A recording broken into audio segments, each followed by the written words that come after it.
Hi hello నమస్తే అండి. నేను మీ Prasanna. Welcome back to Telugu రుచులు.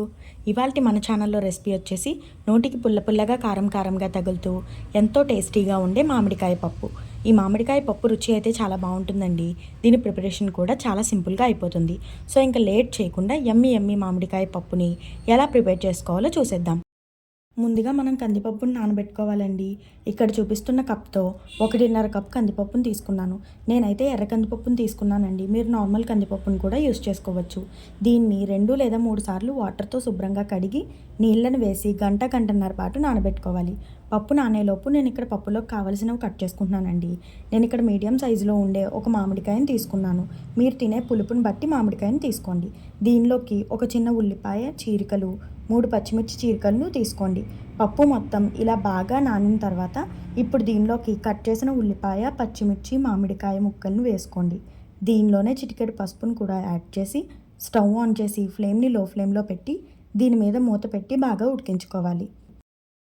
మధ్యలో మూత తీసి కలుపుకుంటూ ఉడికించుకోవాలండి, లేదంటే పప్పు అడుగంటుతుంది.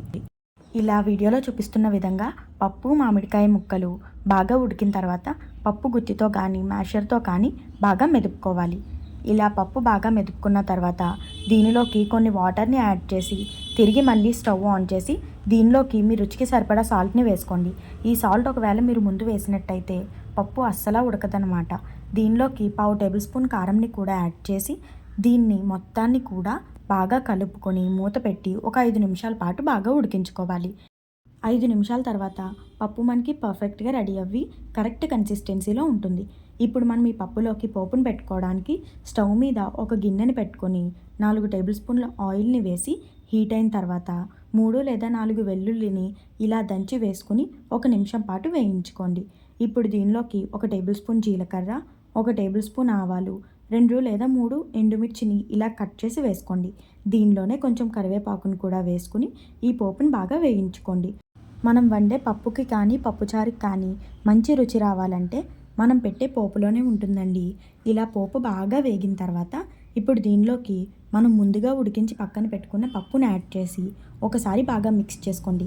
అంతేనండి, గుమగుమలాడే టేస్టీ పప్పు రెడీ అయిపోయింది. ఈ పప్పు అయితే అన్నంలోకి చాలా బాగుంటుందండి. ఈ వీడియో కనుక మీకు నచ్చినట్టయితే లైక్ చేయండి, షేర్ చేయండి.